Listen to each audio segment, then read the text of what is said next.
కొన్ని పాయింట్లు చూసుకుంటే మన లోకల్ ఎమ్మెల్యే గారు నిన్న ప్రెస్ మీట్ పెట్టి నా మీద కొన్ని విమర్శలు చేయడం జరిగింది. ప్రస్తుతానికి ఆయనకి పార్టీలో కానీ ప్రభుత్వంలో కానీ మనుగడ లేదు. నేను ఆయన వంటికి ఆయనే స్వయంగానే ఒప్పుకున్నాడు.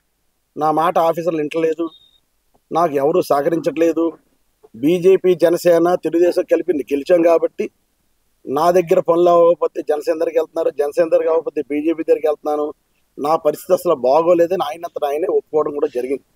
అంటే ఇంత అసమర్థ ఎమ్మెల్యేని మన 6 నెలల్లోనే మనం కొండబాబు అన్నవాడు అసమర్థుడు, ఏమీ చేయలేడని ఆయన ఒప్పుకుంటూనే నిన్న ప్రెస్ మీట్లో చెప్పడం జరిగింది. ప్రాబ్లం ఏంటంటే నేను గతంలో కూడా చెప్పేవాడిని, తెలిసిన వాడితో అన్నా పూర్తిగా తెలిసిన వాడితోన్నా మాట్లాడచ్చు, లేకపోతే ఏమి తెలియని వాడితోనన్నా మాట్లాడచ్చు. ఈ మధ్యస్థంగా ఉన్నవాడితో మాట్లాడటం చాలా కష్టం. అంటే ఒక పిచ్చోడితో మాట్లాడతారు లెక్క, మధ్యస్థంగా ఉన్నవాడితో మాట్లాడితే. బాండ్స్ గురించి పూర్తిగా తెలుసుకోడు. నేను గతంలో 2009, 2014 ఎమ్మెల్యేగా ఉన్నప్పుడు మెయిన్ రోడ్లో బాండ్స్ ఇప్పించి మెయిన్ రోడ్ వైండింగ్ చేయించి ఈరోజు మెయిన్ రోడ్ మీరు అందరూ చూసారు ఎలా ఉందో. మొన్న 2019, 2024 మధ్యలో ఎమ్మెల్యే అయినప్పుడు ఆనంద భారత్ నుంచి వైఎస్ఆర్ ఫ్లేవర్ వరకు బాండ్స్ ఇచ్చి ఆ రోడ్ వైండింగ్ చేసి ఊరు డెవలప్మెంట్ చేసే కార్యక్రమం చేయడం జరిగింది. అదేవిధంగా ట్రాన్స్కో వాళ్ళు నా దగ్గరకు వచ్చి, సార్ సబ్స్టేషన్లు కట్టాలండి, లో వోల్టేజ్ ప్రాబ్లం వస్తుంది అని నన్ను అడిగితే చాలా సందర్భాల్లో పోర్టుకి కూడా నేను లెటర్లు రాయటం, కలెక్టర్గా చెప్పడం, కమిషనర్ చెప్పడం, పోర్ట్ సీఈఓకి చెప్పడం కూడా జరిగింది. ఇది వాళ్ళ పోర్ట్ ఏరియాలో కావాలని అడిగారు. దాని నిమిత్తం పోర్టు వాళ్ళు మేము ఇస్తాం 5 ఎకరాలు, కానీ మీరు ఎవ్రీ ఇయర్ రెంట్ కట్టాలి అని చెప్పేసి అయిన కరస్పాండెన్స్ మన ట్రాన్స్కో దగ్గర ఉంది, వెళ్ళి తీసుకోవాలి కొండబాబు. వాళ్ళందరూ ఆఖరికి పోర్టు వాళ్ళు మేము లీజ్కి అయితే ఇస్తాం తప్ప ఫ్రీగా ఇవ్వమని చెప్పేసి వాళ్ళకి చాలా క్లియర్గా వాళ్ళందరూ కరస్పాండెన్స్ చేసిన తర్వాత ట్రాన్స్కో వాళ్ళు మేము ఎట్టి పరిస్థితుల్లోనూ కూడా లీజ్కి అయితే మాకు వద్దని చెప్తే సిదిరి అప్పలరాజు గారు, అప్పుడు మన ఇన్ఛార్జ్ మంత్రి గారి ఆధ్వర్యంలో జిల్లా పరిషత్ హాల్లో కాన్స్టిట్యుయెన్సీ డెవలప్మెంట్ కమిటీ అనే ఒక కమిటీ ఆయన అధ్యక్షతన కలెక్టర్ గారు, జాయింట్ కలెక్టర్ గారు, కమిషనర్ గారు, అప్పుడు మనకు కార్పొరేటర్ లేరు అయినా కూడా ఎక్స్ కార్పొరేటర్లని ప్రజాప్రతినిధులు అందరినీ పిలిచి అభిప్రాయ సేకరణ చేస్తే జగన్నాథపురంలో సబ్స్టేషన్ కట్టాలని, అలాగే పోర్ట్ ఏరియాలో కూడా ఒక ఇండస్ట్రియల్ కోసం ఒక సబ్స్టేషన్ కట్టాలని తీర్మానాలు చేస్తే తెప్పించుకో. అధికారులు ఉన్నావు కదా, మున్సిపాలిటీలు ఉన్నాయి, తీర్మానాలు తెప్పించుకో. ఆ తీర్మానాలు చేసిన ప్రక్రియలో పోర్ట్ ఏరియాలో ఒక సబ్స్టేషన్ కట్టాలని, సబ్స్టేషన్ అంటే ఇది 33 సబ్స్టేషన్ కాదు కొండబాబు, 1000 ఇళ్ళకో 2000 ఇళ్ళకో కట్టే సబ్స్టేషన్ కాదు ఇది. ఇది మనకు కట్టేది 132 kVA సబ్స్టేషన్లు, లేకపోతే 200 kVA సబ్స్టేషన్లు, చాలా పెద్దవి. మన కాకినాడలో 2 ఉన్నాయి, అది కూడా తెలుసుకో. 132 kVA సబ్స్టేషన్లు 2 మాత్రం ఉన్నాయి. ఒకటి సిల్క్ షుగర్స్ పక్కన ఉంది, ఇంకోటి ప్రతాప్ నగర్ దగ్గర ఉంది. 220 kVA సబ్స్టేషన్ ఏపీఎస్పీ పక్కన ఉంది. అంటే కాకినాడకు సంబంధించి వచ్చే పవర్, అంటే కాకినాడ కాదు ఈ చుట్టుపక్కల ప్రాంతాలకు వచ్చే పవర్కి 3 132 kVA సబ్స్టేషన్లు ఉన్నాయి. మేము ఆ రోజు ప్రపోజల్ తీసుకొచ్చింది 33 kVA సబ్స్టేషన్ కోసం కాదు. నేను అంటాను టిట్కోలో ఉంది, మన పోర్ట్ పోలీస్ స్టేషన్ పక్కన ఉంది, అక్కడ ఉంది, ఇక్కడ దానికి 5 ఎకరాలు అవసరం లేదు, 500 గజాలు చాలు. మేము ఆనంద భారత్లో 500 గజాలు ఇచ్చి సబ్సిడీ కట్టించాను, అలాగే 500 గజాలు ఇచ్చి సంత చెరువులో కట్టించాను. కనుక నాకు తెలిసి ఎన్ని గజాలు వస్తాయి, ఎన్ని సబ్స్టేషన్లు వస్తాయండి.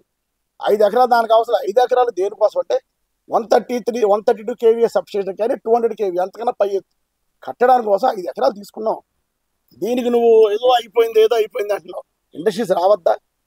ఇప్పుడు ఇండస్ట్రీస్కి పవర్ లేకపోతే ఎక్కడి తెచ్చిస్తారు?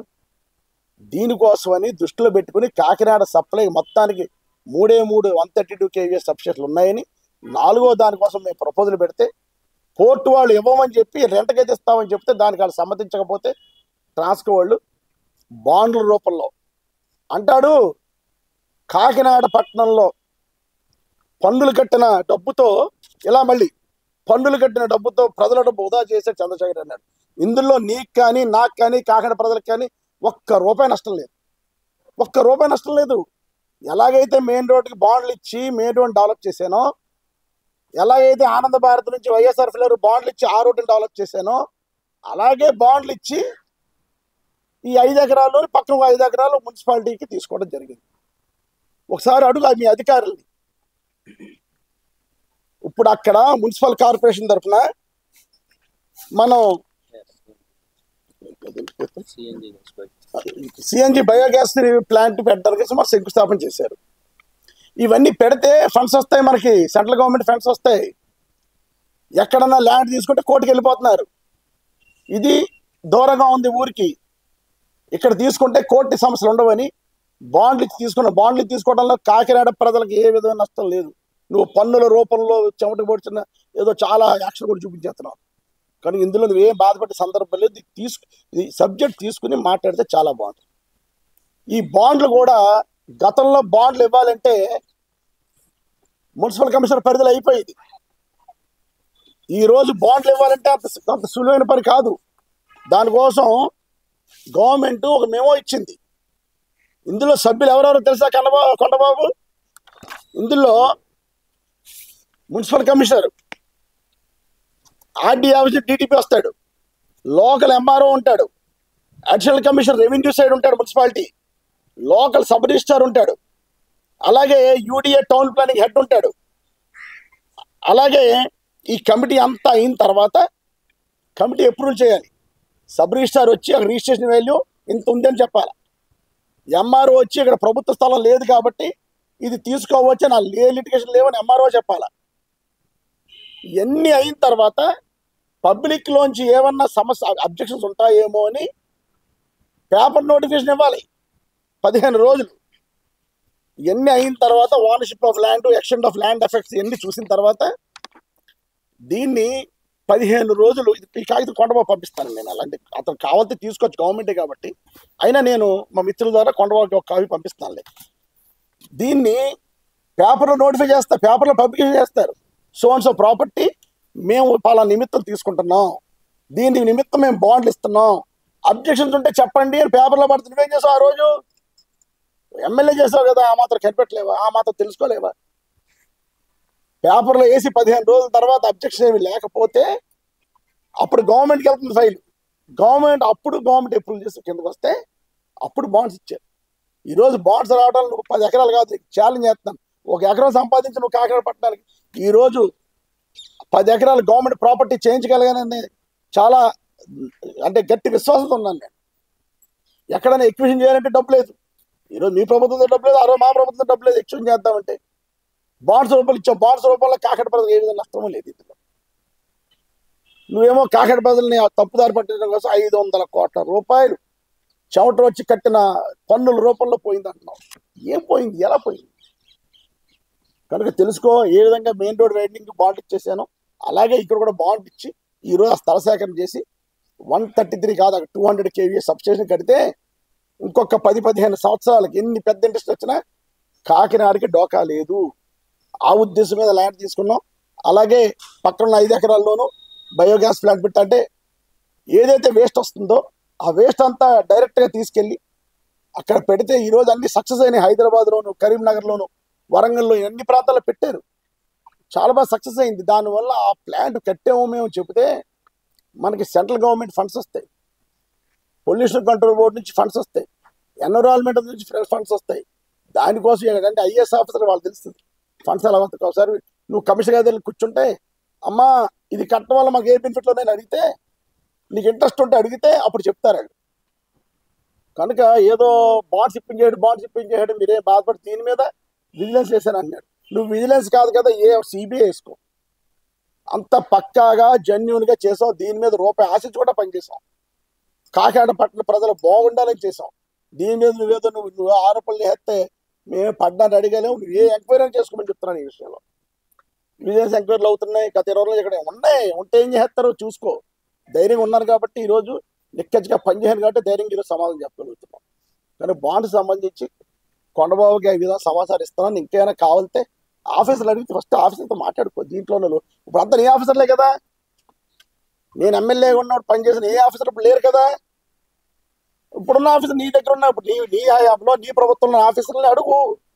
ఇందులో లోటు పడ్డప్పుడు చెప్పండి రా బాబు, నాడు ఎవరో చెప్తా అది బాగు ప్రెస్ ముందుకు వచ్చి. అంతే తప్పితే ఏదో నోరు ఉంది కదా అని ఇష్టం మాట్లాడిద్దని ఈ సందర్భంగా కొండబాబు తెలియజేసుకుంటున్నాను. ఇది కొండబాబు ఎవరో పంపిద్దామండి.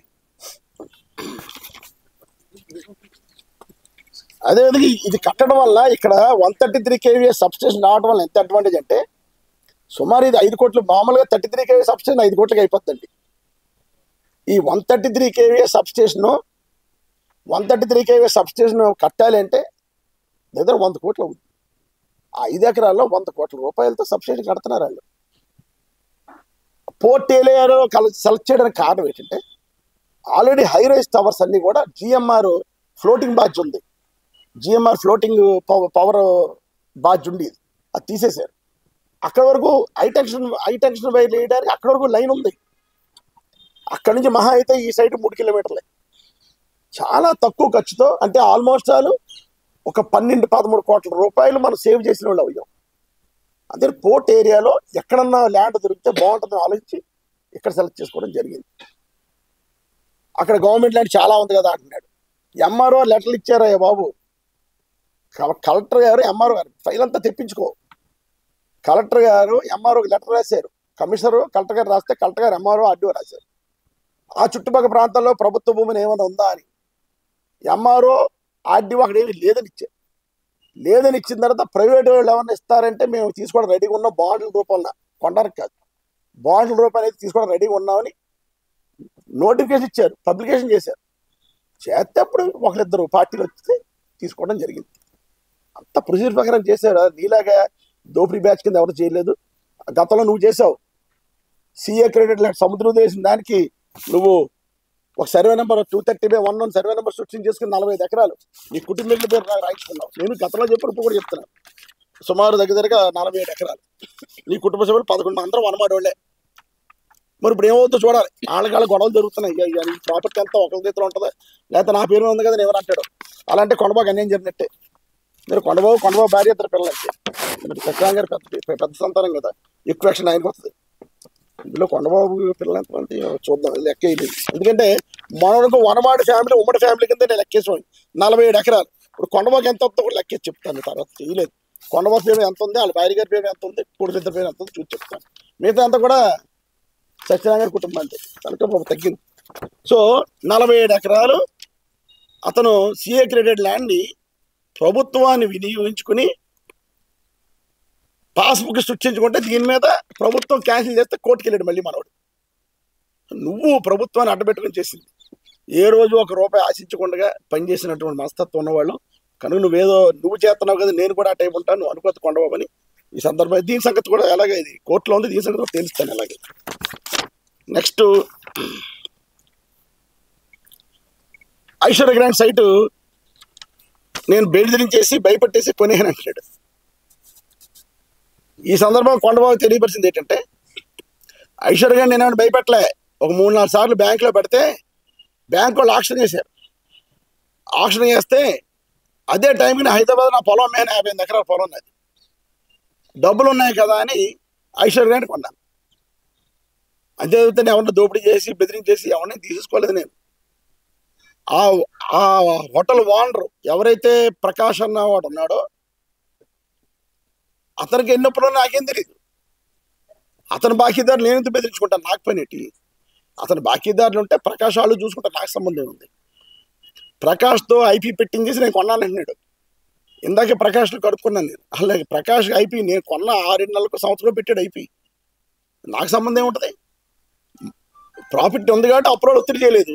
ప్రాపర్టీ బ్యాంక్ వాళ్ళు ఆక్షన్ చేస్తారు కాబట్టి, ఆక్షన్లో నేను కొనుక్కున్నాను కాబట్టి అప్రోడ్ అందరూ మీద పడుతుంది. కామన్ పాయింటే అప్రోడ్ అందరూ మీద పడ్డారు. అతను ఐపీ డిక్లేర్ చేసుకోండి, అదే ఇష్టం, నాకు సంబంధం ఏముంది. దీన్ని ఒక కుట్ర కింద వెళ్ళి దీనికి ఒక పాత్ర సృష్టించి ఐశ్వర్య గ్రాండ్ విషయంలో నేను ఏదో దోపిడీ చేస్తాను, దొంగతనాలు చేస్తాను చెప్తాను. ఇవన్నీ కరెక్ట్ కాదు. ఉన్నది మాట్లాడు, ఉన్న మాట ప్రతి మాట సమాజం మాట్లాడుకున్నా. అదేవిధంగా జయలక్ష్మి బ్యాంక్, ఈ మహానుభావుడు చెప్తాడు జయలక్ష్మి బ్యాంక్ అంతా నేనే చేశాను, నేనే చూసేసానని. అంతా మీడియాలో ఉన్నారు కదా. జయలక్ష్మి బ్యాంక్కి మెంబర్స్ అందరితో మీటింగ్ పెట్టించి చైర్మన్ ఒక కమిటీ ఎలక్ట్ చేయించాం మనకు మా ప్రభుత్వం ఉన్నప్పుడు. జరిగిన జయలక్ష్మి బ్యాంక్ వాళ్ళు ఐపీ అంటే పారిపోయిందా, జయలక్ష్మి బ్యాంక్ వాళ్ళు చాలా మంది డిపాజిట్లు నష్టం జరుగుతుందని తెలిసిన 20 రోజుల్లోనే నేను జగన్ గారి దగ్గరికి వెళ్ళి ముఖ్యమంత్రి గారి దగ్గరికి వెళ్ళినప్పుడు సిట్ వేయించడం జరిగింది. ఆ సిట్లో వెస్ట్ గోదావరి ఉమ్మడి వెస్ట్ గోదావరికి ఎస్పీ గారు, ఈస్ట్ గోదావరి ఎస్పీ గారు, వైజాగ్ ఎస్పీ గారు ముగ్గురుతో పెట్టి డిఐజీ గారు చైర్మన్ కింద పెట్టి సిట్ వేసి దాని మీద చాలా స్పీడ్ యాక్షన్ తీసుకోవడం జరిగింది.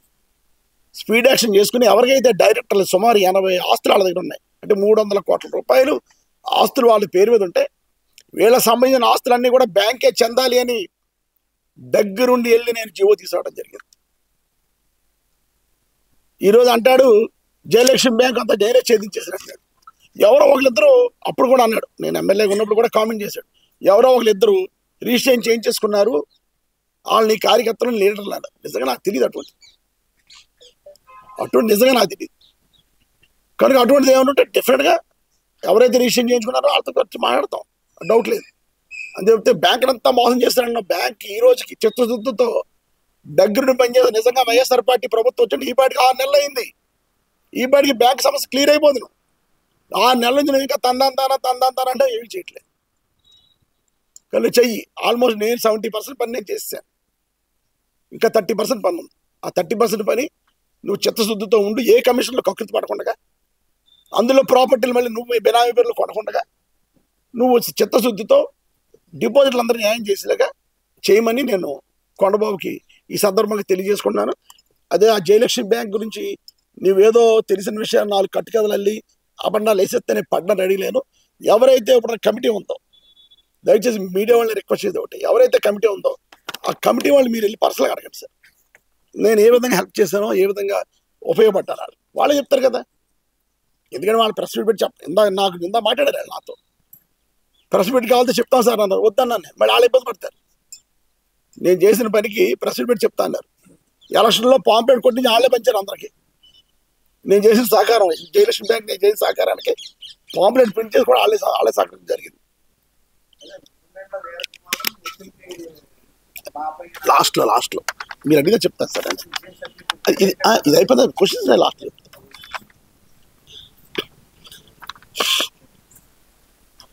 నెక్స్ట్ హౌసింగ్ 30,000 ఇల్లు శంకుస్థాపన చేశాడు కాకినాడలో. ముఖ్యమంత్రి గారిని తీసుకొని శంకుస్థాపన చేయించాడు, 300 ఇల్లు కట్టలేదు అంటున్నాడు. 2 సంవత్సరాలు కరోనాలో ఉన్నాం బాబు. 650 ఎకరాలు ఊహించుకో ఒకసారి కొండబాబు, 650 ఎకరాలు కరోనా ఉన్న 650 ఎకరాలు జెన్యూన్గా ఎక్వైర్ చేయించి హౌస్ స్టార్ట్ చేసి అక్కడ రోడ్లు వేయించి లైట్లు వేయించి అక్కడంతా ఎలక్ట్రికల్ సిస్టమ్ తెప్పించి ఒక ఇల్లు కట్టాలంటే సంవత్సరం పడేస్తుంది కదా స్వామి. ఇప్పుడు నీ ఇల్లు కట్టావు 5 అంతస్తుల మాట 2 సంవత్సరాలు కట్టావు నువ్వు. అటువంటిది నీ ఇల్లు 30 ఇల్లు కట్టాలంటే చిన్న విషయం, బోల్డ్ పేపర్ కూడా నీకు తెలియదు కాదు. ఓకే 650 ఎకరాలు ఎక్వైర్ చేసాం, బెనిఫిషియర్ని ఐడెంటిఫై చేసాం, ఇచ్చాం. నువ్వు కట్టు, నీకు 5 సంవత్సరాలు టైం ఇచ్చాం కదా, నువ్వు కట్టు. ఎన్ని కడతావు నేను చూస్తాను. 29,000 దగ్గర 30,000 మంది బెనిఫిషియర్ని ఐడెంటిఫై చేసి ప్రాబ్లం లేదు. ఈరోజు పెద్ద ప్రాబ్లం ల్యాండ్ సమస్య. దేవుడి దయ వల్ల ప్రజలు అదృష్టవంతులు కాబట్టి ల్యాండ్ కొనగలిగావు. నువ్వు కోట్లకి వెళ్ళినా కూడా, నువ్వు కోట్లకి వెళ్ళి పోర్ట్ ల్యాండ్ ఆపిన ఎన్ని కుట్రలు చేసినా దేవుడి దయ వల్ల ప్రజలందరూ కూడా అదృష్టవంతులు కాబట్టి ఈరోజు 650 ఎకరాలు నేను కొనగలిగాను. మీ అందరం కూడా 650 ఎకరాలు మేము పట్టాలు ఇచ్చేసాం. మీరు దయచేసి మీరు ఏం చేస్తారంటే ఈ 30,000 ఇల్లు మీరు కట్టండి, చాలు, చిత్తశుద్ధితో కట్టించు. కమిషన్లు అడక్కు. నువ్వు 15,000 రూపాయలు అడుగుతున్నావు ఒక ఇంటికి. అక్కడ చెప్పింది నా కాంట్రాక్టర్లతో 15,000 అడుగుతుంటే కాదు బాబు కాదు అని గోల్ పెడితే కనీసం 5,000 అని ఇమ్మంటున్నావు. ఇంతకీ ఇది ఒక పేదవాడి ఇంటికి 5,000 నువ్వు తీసుకుంటే ఏమొచ్చేద్ది? ఎందుకంత చీప్ రాజకీయాలు చేయటం? తగ్గు, చిత్తశుద్ధితో కట్టిన ప్రయత్నం చేయి. కనుక నీకు 5 సంవత్సరాల్లో అప్పుడు 6 నెలలు అయిపోయింది, ఇంకా 4.5 సంవత్సరాలు ఉంది. ఈ 4.5 సంవత్సరాలు 30,000 ఇల్లు కట్టించాలు. నా పాత్ర నేను చేసాం, ఓడిపోయాం, నువ్వు చెయ్యి. కనుక నేను చాలా గర్వంగా చెప్పగలను, 650 ఎకరాలు ఎక్విజిషన్ చేసినట్టు చిన్న విషయం కాదు. స్టేట్లోనే టాప్ 3లో ఉన్నాను నేను ఎక్విజిషన్లో. ప్రకాశం జిల్లాలో ఒంగోలు తర్వాత కాకినాడ హైయెస్ట్, వైజాగ్ తర్వాత ప్రకాశం, వైజాగ్ కాకినాడ 650 ఎకరాలు కొన్నాం. మన కాన్స్టిట్యున్సీకే, రూరల్ కాదు, మళ్ళీ మన కాన్స్టిట్యున్సీకే 650 ఎకరాలు కొనగలని చిన్న విషయం కాదు కొండవాళ్ళు.